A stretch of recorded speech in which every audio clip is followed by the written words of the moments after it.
Welcome back to the 7th episode of the marvelous adventures of the Golden Potato.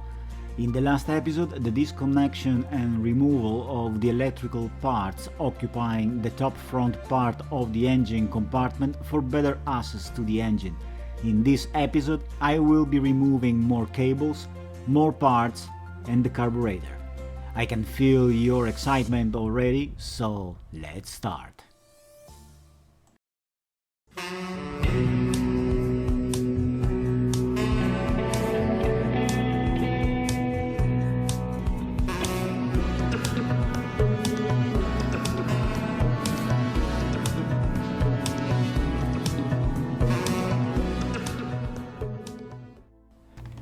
It's time to drain the engine oil. With a 14mm wrench, I start to release the bolt.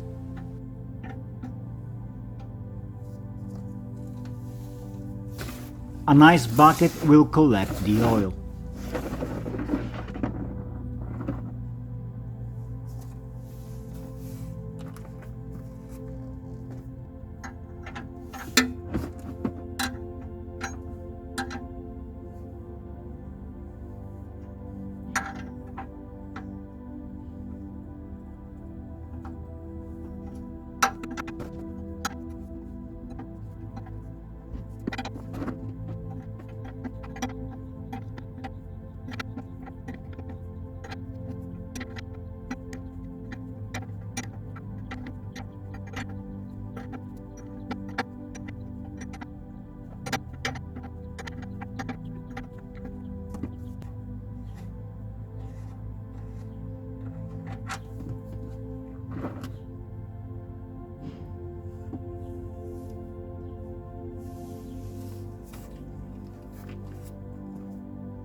I don't need to drain the oil to the last drop. I will be removing the oil sump at a later date anyway.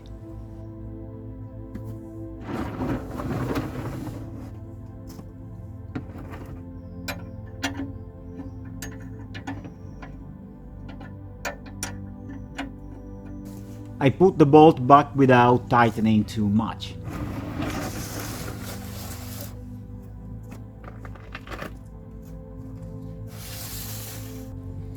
Next, I want to remove the cables that connect the distributor to the spark plugs. So first I will remove the few fasteners that keep the cables tidy.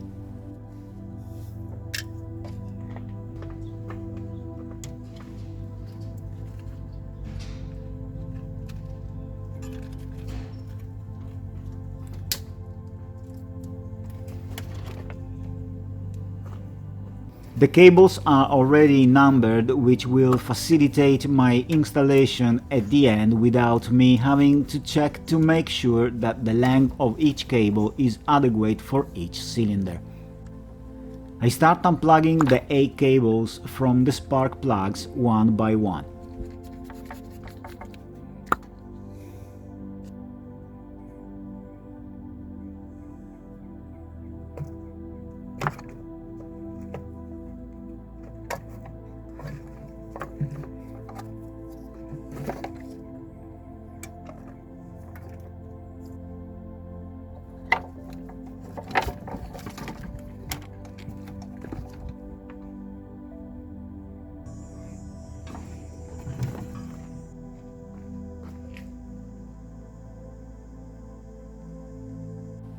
Next, I'm going to remove the transmission oil stick pipe that goes into the transmission.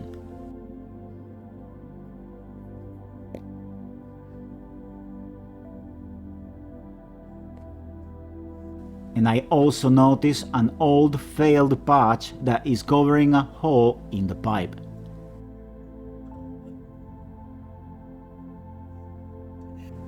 The fastener first.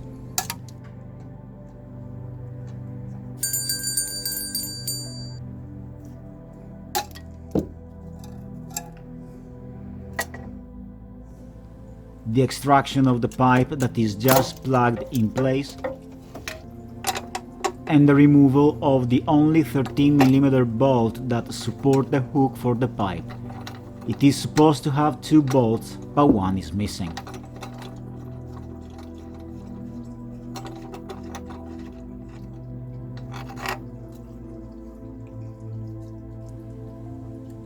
Next, I'm going to remove the orange lever called carb to trans linkage.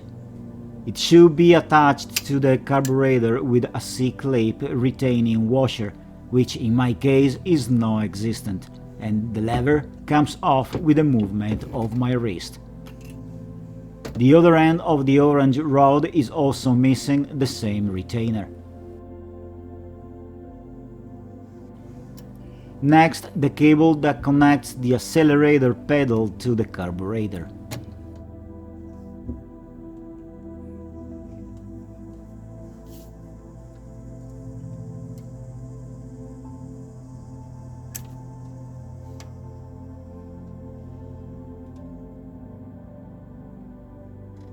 For now, I will put the cable on the side of the engine. Next, the rubber pipe that connects the power booster to the intake manifold.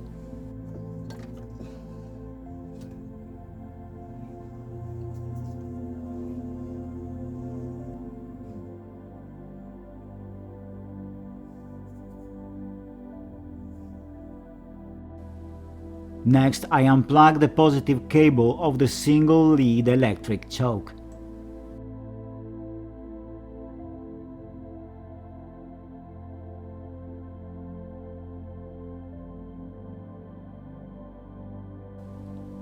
And I unplug the cable from the ignition coil. Then the rubber pipe that connects the diaphragm of the vacuum advance with the carburetor.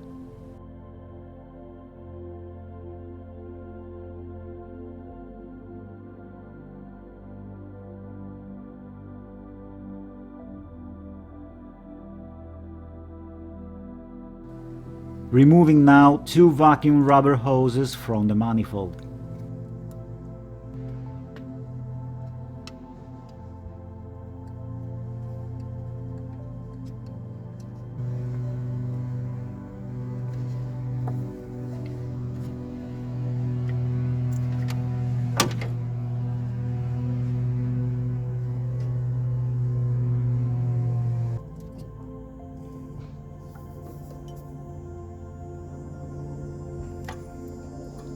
The first one shows burn and dry areas. It was probably too close to the spot where the two exhaust manifolds join together at the rear of the engine. The little second one connects the carburetor to the EGR valve for the recycling of the exhaust. Placing a rag under the fuel lines, I disconnect the fuel line that brings fuel from the tank to the carburetor.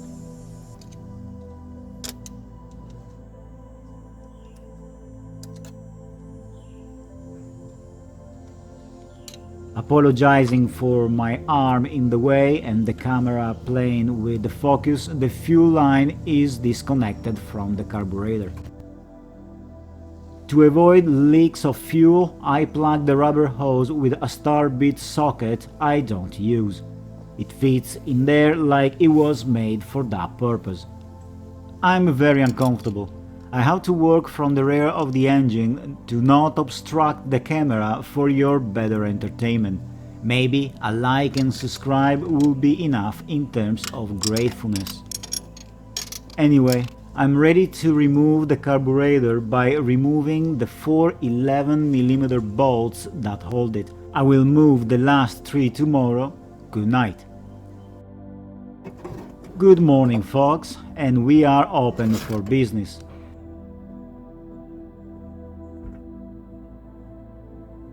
Since my old ratchet left me, I got a mini one from Walmart for $18.06.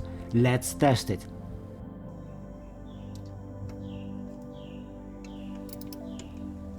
My teeny weeny ratchet works perfectly. I would not use it to tie tires. After battling with the second bolt for a bit, the bolt finally comes off together with the stud. They have been together for nearly 40 years. Sweet, isn't it? Let's work a bit from the other side, removing a loose 12mm bolts that decide to be different by 1mm from all the others.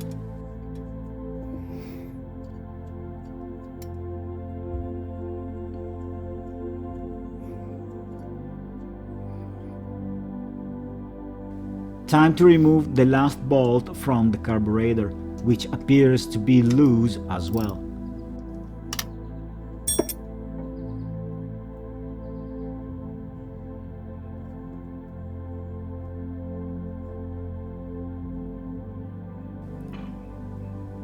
Everything is ready for the removal of the carburetor, but first I like to update you and invite you to my other channel vlog, Meaningful Shenanigans, in the 6th episode, the 4th part of the patio.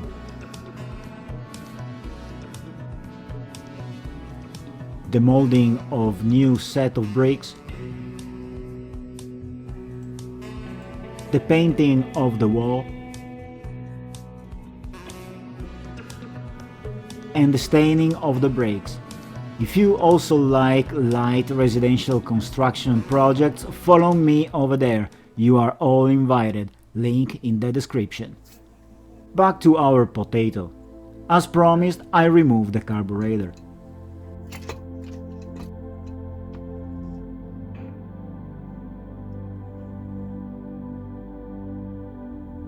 The entire plate and manifold under the carburetor also comes off in a block with the EGR valve.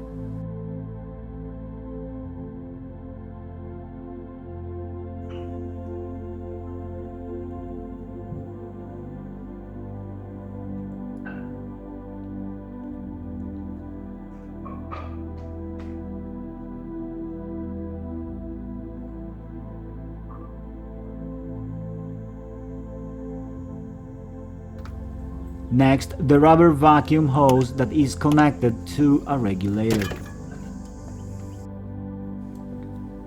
Next, the PCV valve with a rubber hose.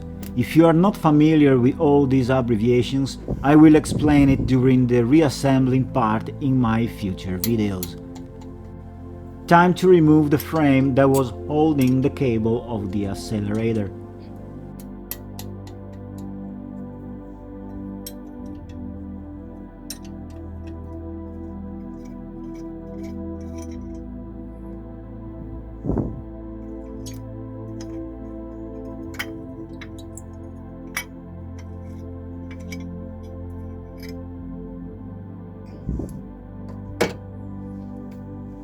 And I put the bolts back so they don't join my missing ratchet.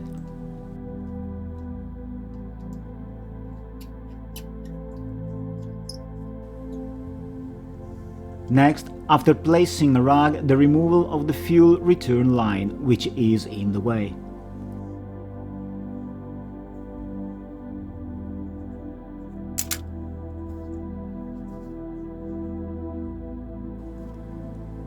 Just by removing a 19mm bolt, I keep it away from the engine. This bolt was also loose. It's amazing this potato didn't disassemble itself with all these loose bolts on our last 4,000 kilometers voyage from Ontario to Nova Scotia and back.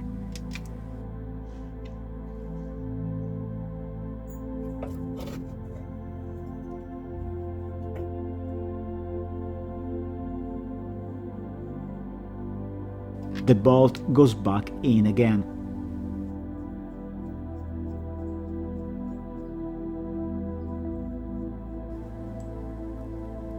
Next, I unplug the cable that is connected to the oil pressure cutoff switch.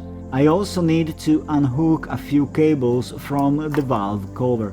Moving that reveals another connector which is totally burned from the side that was in contact with the right engine exhaust manifold. Was it maybe too hot for a piece of plastic to be almost in contact with it? Was it? This connector will be redone. It crumbles in my hand. The connector is welded together by the molten plastic. I will need to extract the cables one by one with a set of pliers. How this RV didn't catch fire is beyond my imagination.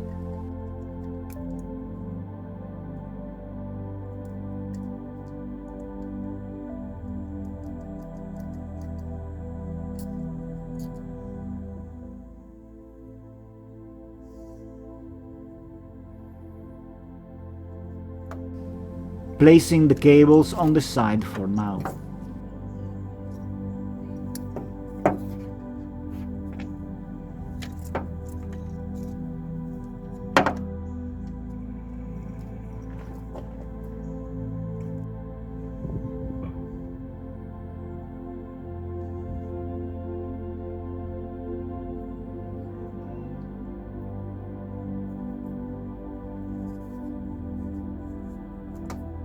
From the front of the engine, another burned and marinated connector connecting the distributor to the ignition coil.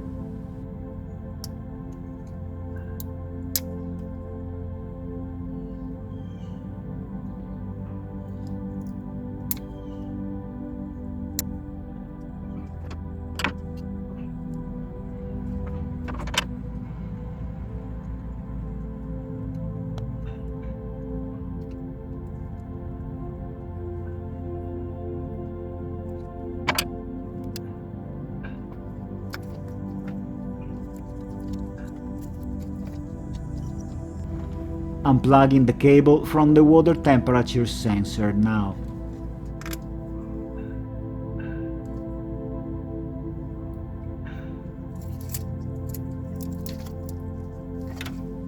Next, I get rid of a fastener and I will remove the ignition coil by removing a 14mm bolt.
Which goes loosely back in place.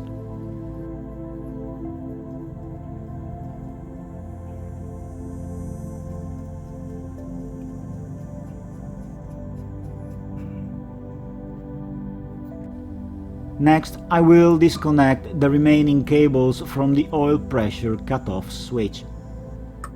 To do that, I first need to turn the oil pressure cutoff switch with a massive plumber's wrench.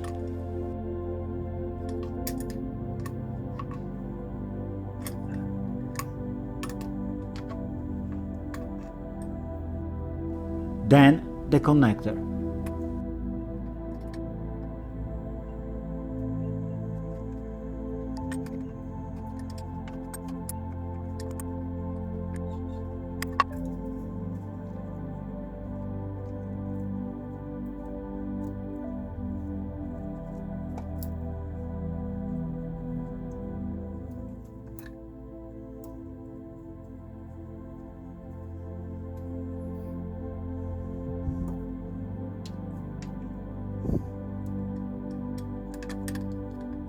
I place the oil pressure cutoff switch back to the original position. It will be removed after I finish removing the intake manifold.